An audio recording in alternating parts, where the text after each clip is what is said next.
রবিবার আগরতলা পুর নিগমের 21 নং ওয়ার্ডের উদ্যোগে বন্যায় ক্ষতিগ্রস্ত 500 জন নাগরিকের হাতে 2টি করে এলইডি লাইট তুলে দেওয়া হয়।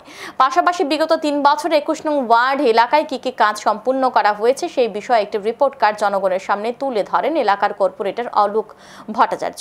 এই দিনের অনুষ্ঠানে উপস্থিত ছিলেন সাংসদ রাজীব ভট্টাচার্য, 21 নং ওয়ার্ডের কর্পোরেটর অলোক ভট্টাচার্য, 21 নং ওয়ার্ডের বিশিষ্ট নাগরিক ডাক্তার দিলীপ দাস, সুবল দেব, টিএফ এর সভাপতি প্রণব সরকার সহ অন্যান্যরা।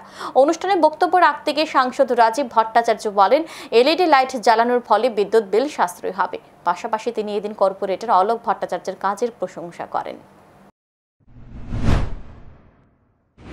আমি মনে করি যারা এই কাজগুলি এই কথাগুলি বলছেন, আগরতলার ষড়যন্ত্র নিয়ে কথা বলছেন, তাদের শিক্ষা নেওয়া দরকার।